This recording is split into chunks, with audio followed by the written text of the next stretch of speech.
Hi, welcome to Penny's Crafts. Thank you for joining me. Today I'm showing you what I do with my scrapbook papers. All my scraps I throw into this basket. It gets quite full, and after a while I go through it. As you can see, I have calendar pictures in there as well. And I have large pieces of paper. And today I am looking to go through my papers, sort them out, see what pretty papers I have in there. And what I do with them after I go through them is I cut them into different measurement sizes.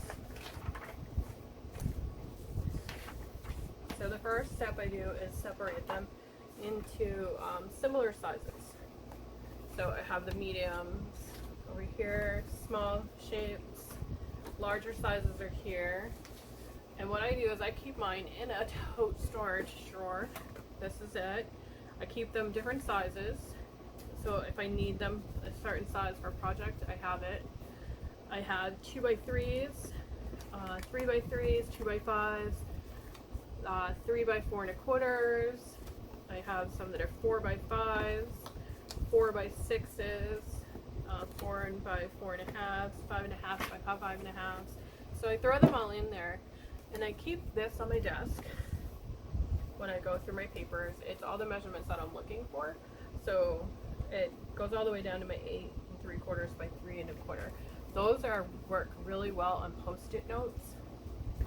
So I tend to keep them on hand. Right now I'm looking for 4.5 by 6, and I have some already cut here, because I want to do some little junk belly band mini notebooks with them. They call them junk because they're not all the same style. So the first thing I do is measure my paper on the width to see what I'm at. And right now I'm looking for the 4.5s. So I'm going to go to my 4.5 mark and just go down the whole thing. So now my paper's at 4.5, and I have a skinny scrap. I'm going to cut this one in half and show you what I do with my scraps when they get like that. I can choose to make it into confetti, but what I'm going to do with this one is I'm going to cut it in half again. I'm going to take my crimper and I'm just going to insert those in. Make sure I get all of them and they're spread out a little bit.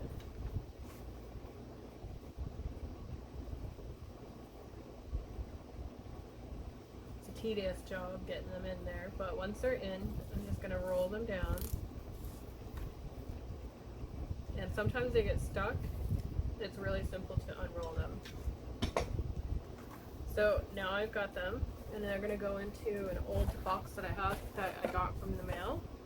And this is my shred box, and I use this for packaging, for gifts, and it's all rainbowy, so I don't have all one color in here. I have some that have sparkle, glittery, the ends of the papers. They're all different patterns. I call it my rainbow shred. So I keep that handy when I'm doing the papers so that I can throw the shred in there. And sometimes this fills up and it cuts a rough edge on the paper like that. So I take my tool, and this is an altered hook that I did, and I do have a video on my channel for it, and I just slide it through. Sorry about the noise. It does tend to give like a scratching nails on the chalkboard sound. And I'm just going to pick those papers through, and that will clear it. And sometimes they get caked in there, so that's going to affect your cutting on your board.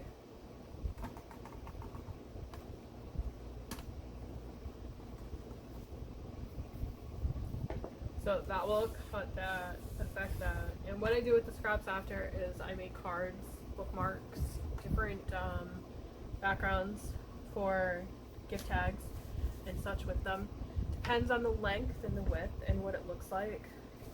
Like this little guy here, it's got a frog and a little dragonfly. This one I'm not going to cut into another shape. I'm going to keep this one the way it is because I can make this into a bookmark, and I have a friend that really loves frogs and she'll really love that one. And I'll laminate that and add more to it to make it look more adorable than it already is. But when you're doing the shred, if you want to, you can go ahead and cut your strips with your scrapbook paper, and you can do it one of two ways if you want. You can do it like that, or do the whole thing in the way that you want. And it will come out like this.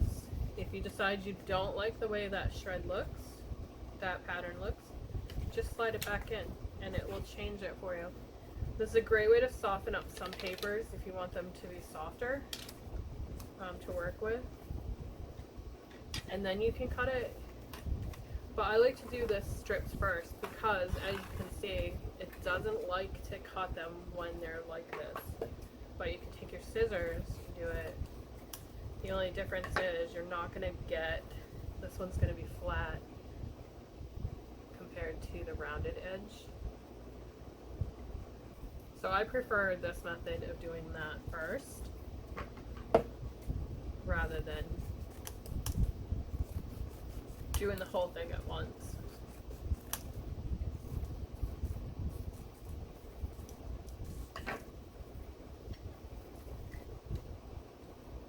It doesn't matter how you throw them in here sometimes.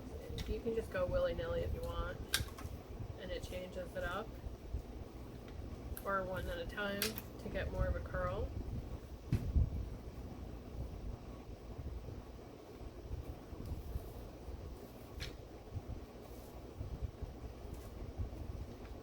It just depends on how you want to do it, how you want it to look. For me, it works better doing it that way. So there we have it, and it adds quite a bit of a sparkle to your paper shred box and your gift packaging. So that's what I do with my paper scraps. Thanks for joining, and have a great day.